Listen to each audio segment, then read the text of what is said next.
This is Fit Amputee powered by James Robert Fitness, and this is episode 5. And today's guest, I've got Nick Grantham. He's known as a specialist in athletic preparation, and he's worked in high performance sport now for almost 20 years. So thanks, Nick, for taking the time to come on my show. No problem, James. Thanks for inviting us. Hope you're well. I'm good, and yourself? Yeah, very good, very good. Keep me busy.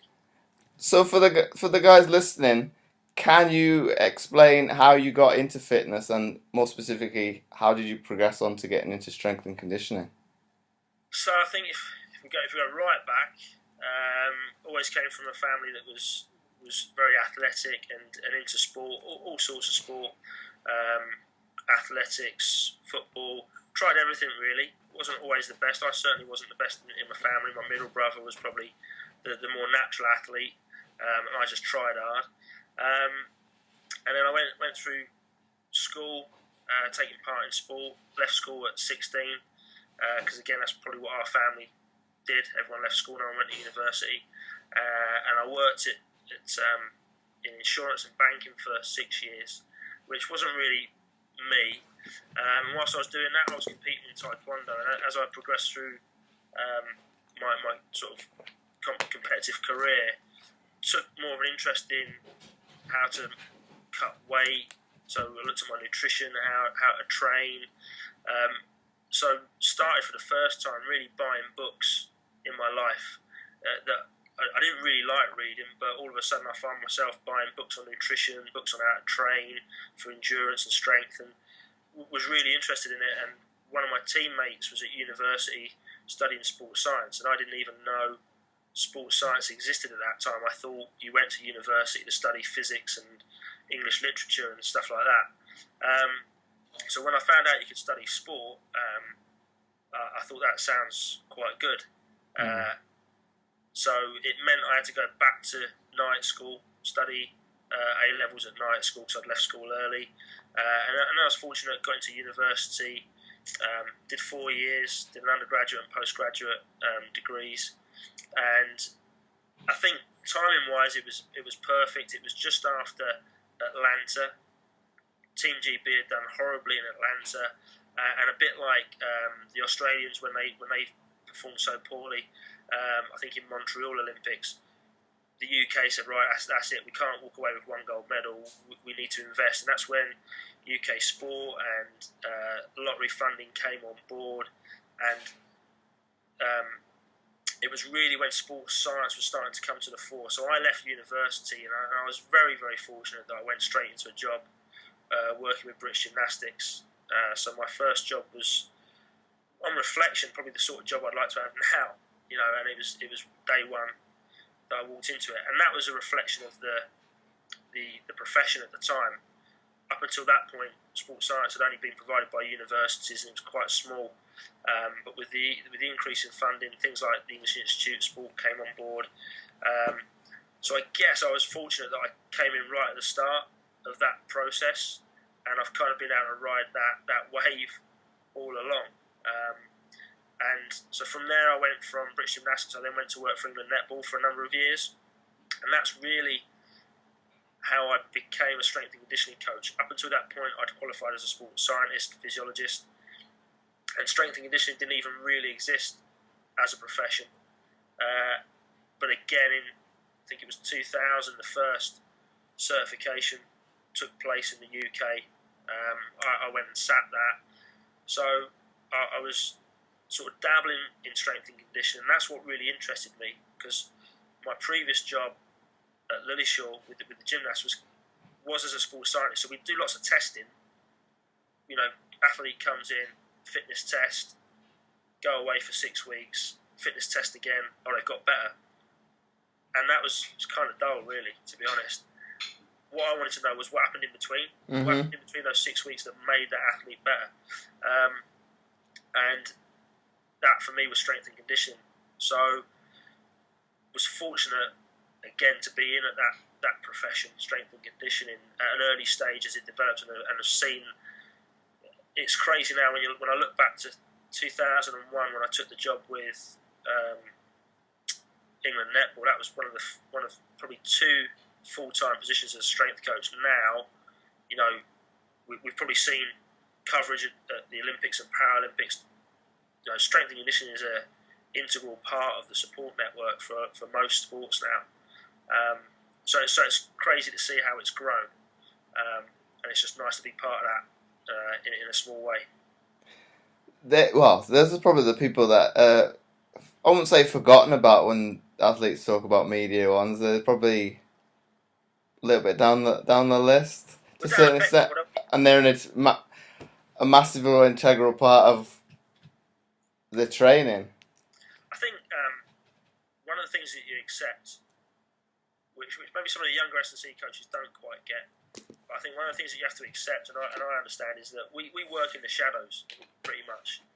So we put in the hours and the work behind the scenes, and really when it gets to the games or major championships, our job is pretty much done. So a lot of the S&C coaches won't necessarily travel to all the major championships because pretty much you then focusing on the competition. So our work is in the background, and we're not really there to take the limelight. The closest I've got with, we were just talking before we came on about my work with the wheelchair basketball lads, and the best time was in Athens when they won a medal, and I was watching on TV at the EIS, and then my mobile phone started to go, and it was a couple of the players had phoned up and from the touchline and said, "Nick, there you go, there's your bronze medal." All my other athletes had bombed out, so they're like, we kept our end of the bargain up there, and that was it. I didn't need to be there on court with them, just to get the phone call was enough. So yeah, we work in the shadows.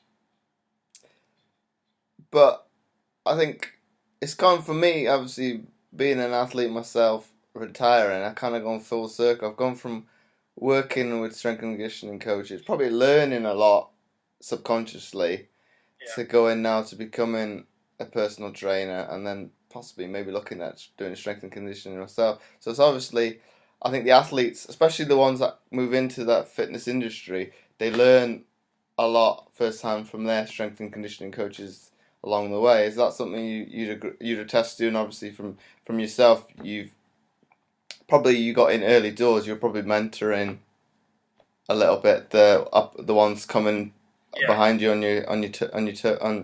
following your footsteps. I think it's interesting when you see athletes that then become a strength and conditioning coach, and I think it can go one or two ways. Sometimes, if they've not got that sort of insight, what they end up doing is going, well, when I had that injury or when I trained, and you get a regurgitation of their program. And I've seen that. I've seen different athletes' programs that all look like their S&C coach's program when they're an athlete. But I think when it really does work well is when you get a former athlete that's not only got that insight as to the demands of what it is to compete and the pressure and the monotony of training, but then they can also tailor their programs and individualise their programs to the athlete that they're working with, rather than sort of rehashing, oh, well, when I did my ACL, this is how I react from it. So I think if you get a good former athlete turned S&C coach, I think it can be a great asset. I'd probably follow on from that a little bit. I'm probably a good example of what you just said. I was probably of that mindset, not early on in my career, but obviously I didn't become a PT straight away from after retiring. But I was definitely of that mindset. Well, I was able to do this. Yeah. Especially if I had an able-bodied client, I've got a disability. Why can't you do it? But then, obviously, I think about 2 years before I actually did the course in the end, and the course has changed my mindset completely. Obviously, you can't give a program to everybody that is the same. You've got to make it personalized, because everybody isn't the same, and people don't react to training in the same way. So it kind of flipped my mindset, and I have more of the latter sense that you've explained. I think what you have to do as a good coach is, and I was challenged with this myself. Someone saying, "Look, Nick, you're putting your goals on that individual you're working with. Have you checked that it's their goals as well?" So one of the things you always want to look for is that shared ambitions. So just because I want someone to win an Olympic medal, They might be, well, I'm just quite happy turning up at the games and being part of it. I've got no ambition to win, so you have to make sure you're aligned, because if there's a gap between my expectations and their experiences, then you've got a problem. Yeah, I definitely agree to that. But then it will vary sport to sport. That will do. Yeah, Because obviously, be it they're in one of those programs that is delivering medals all the time, there's that expectation and that culture yeah, that well, to a certain extent, if they're up there, there's that expectation they have to deliver anyway. So more of a cultural thing. It's the norm. yeah, absolutely. And then now you were saying off air, you're working for yourself. Yeah. When was the transition from going from high end sport performance to working for yourself, and what were some of the reasons to why you wanted to kind of branch out? So I left the English Institute of Sport in 2007. The reasons were probably a couple of reasons. One, again, at that time, the way the organisation was structured, the only real pathway to go up through the ranks was to take you further and further away from the floor, from the gym floor, and I just felt that in my mid-30s that I still had a lot of coaching that I could give. I didn't want to be behind a desk as an administrator. I like to be on the floor. I like to be interacting, and unfortunately, because of the way the organisation had grown quite quickly, there just wasn't scope to move sideways or be recognised as an expert in particular areas. So I just felt I'd reached a bit of a ceiling in terms of what I could deliver in that organisation. And looking at the way that I was coaching, I honestly felt that I was becoming a poorer coach for it. I was kind of coasting and going through the motions, and that's not really what I like. So that was the first reason I wasn't really fulfilling my potential, I felt, within that organisation. And then secondly, it was family. Working in performance sport, where we lived was a little market town, which was lovely, but we just had a newborn little girl, and it meant that when I went away on training camps or working long hours, my wife was stuck in this little market village with no family. So the decision was made to move to the northeast, which is where my wife's family are based, so that at least if I went away for extended periods of time, there was a support network there. So twofold. One, to challenge myself professionally, and two, to make sure that my family had the support that they needed so that I could go out there and work in performance sport. So that's when I made the transition, and whilst it brings its highs and its lows and its own individual challenges, I really like working for myself. I like the flexibility it gives me, and if I reflect back on the last sort of 8 to 9 years, some of the opportunities that have been afforded to me, I don't think I would have got had I been working for a company. Okay, that's an interesting point. And then obviously you talked about it briefly off air. What are the type of clients that you're getting to work with now? Obviously now you've branched out into your own business. I'm still very fortunate that I still work in performance sport, and it will vary from year to year or even from Olympic cycles. So you said when I first left, I had a contract with the Chinese national football team for a short period of time.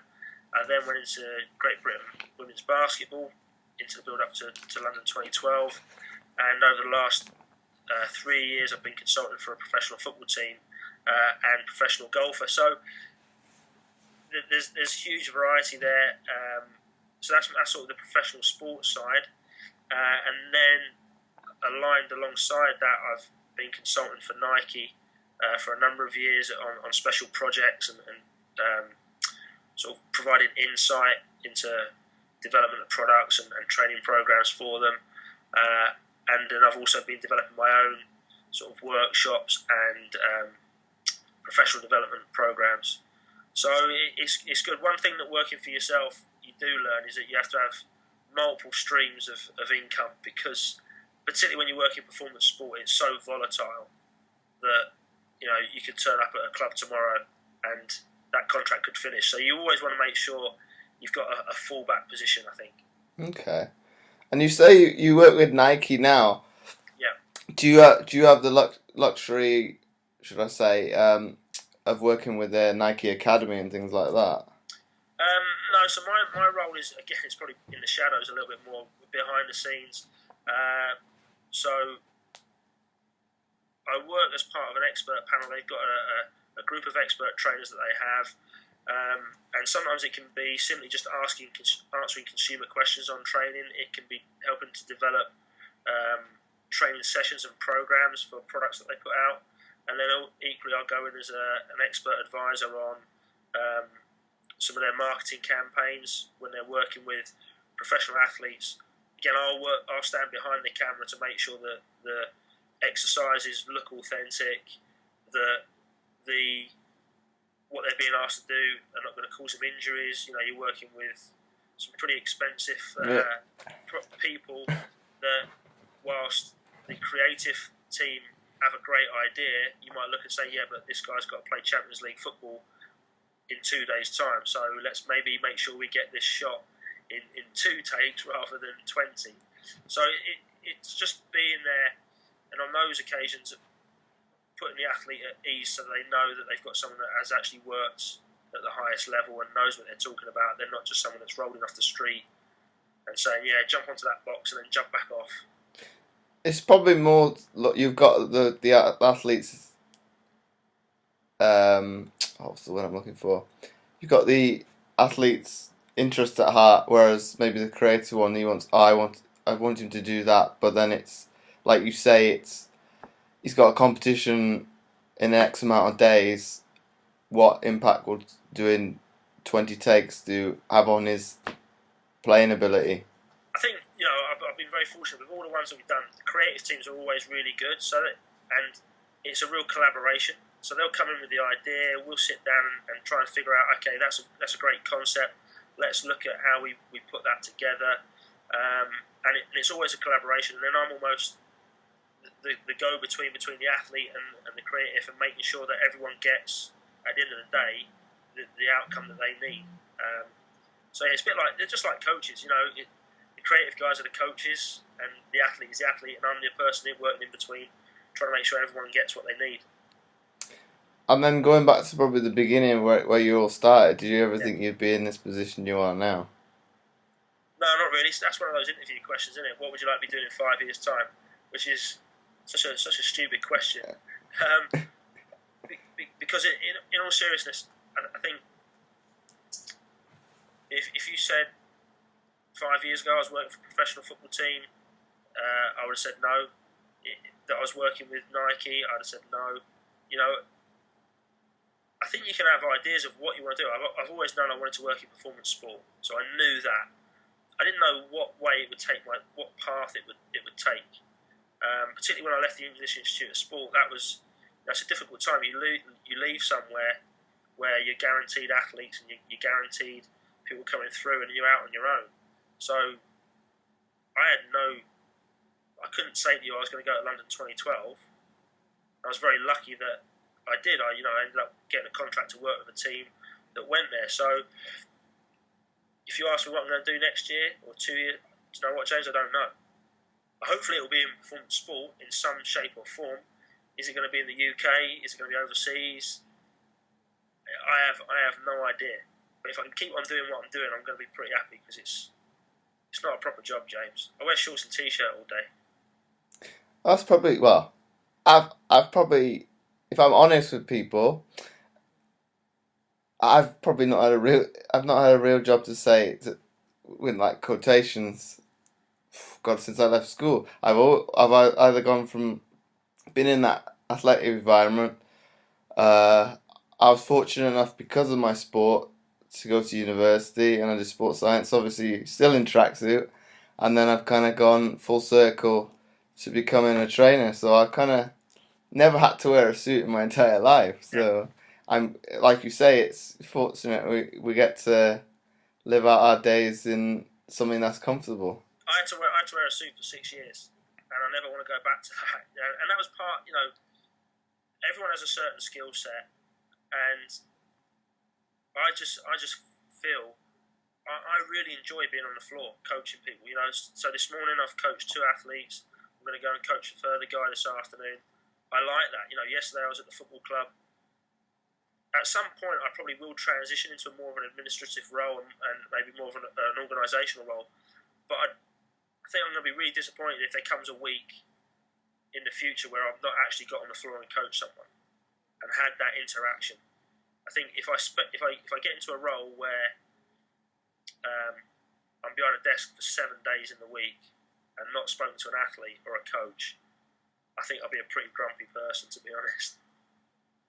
Is that your personal opinion, or you think it's something that you could generalize a little bit with any person in strength and conditioning? I think it's my personal opinion. I've got colleagues that I think have transitioned into more of those organisational roles and are very good at it and very well suited to it, probably better suited than I am. And equally, there's a reason why they've transitioned into that and maybe moved away from being on the floor coaching. I think you've got to find what it is you like to do. I think what happens within strength and conditioning and maybe other coaching situations is sometimes people's perception is the only way to progress is to become an administrator, because often you're not rewarded for being a great coach. And I've seen it in other sports. I've seen great coaches that the only way to get maybe some more money or more recognition is to go into an admin role. And actually it's like, well, you've just put a square peg in a round hole. This guy's an awesome coach. Recognise that, pay them the going rate and let them be an awesome coach. They're terrible at doing timesheets and structural organisation. So for me personally, I like the day-to-day interactions. Like I say, if I had to sit behind a desk and push a pen all day in a suit, I probably wouldn't be very happy doing that. And then probably, I agree with your point. It's probably you're losing that person's skill set, and obviously you're having to replace that person, and then that coach may not, or we will say may or may not be as good as or as well qualified as that, and you're losing that person's expertise to a certain degree. I think coaches are often regarded as not being as important as some of the people behind the desks, which is crazy for me. The people. I'm not just talking about strength and conditioning coaches. I'm talking about the discipline-specific coaches. Sometimes it's almost viewed as they're not quite as important. So they're the ones that are interacting on a day-to-day basis, making the changes, making a difference. I think they have a valid and valuable role to play, and it should be recognised more. Whereas you see in a lot of organisations, the only way to progress is to wear a suit and be an organiser, rather than this guy's a high-performing coach. Let's recognise that they've got a specialism in power development or a specialism in cardiovascular development. Let's make sure we keep hold of them on the floor for as long as possible. You're a bit like a commodity, isn't it? It's if you're not getting recognised for what you're good at, you've kind of either got, like you say, you've got to move up through the chain in admin, or you've got to up sticks and move somewhere else where you're going to get that recognition, which is probably how I'd see it, probably how you're saying it. We're probably losing loads of coaches to other countries then. Yeah. Which at the end of the day may in the long term cost us medals. It might do. Yeah. So I think we'll wrap it up there, Nick. So thanks a lot for coming on the show. No problem, James. Thank you. For anybody that wants to connect with you, what is the best form of social media to get in touch with yourself? Twitter's probably the best. It's the one I'm most familiar with. So at Coach Nick G on Twitter. I'm also on Instagram, which is 0226. So on those two mediums are probably the best. Alright then. So it's been great talking to you, and thanks again a lot for your time. Thanks for taking the time out of your busy schedule to talk to me. No problem, James. Thanks for asking me.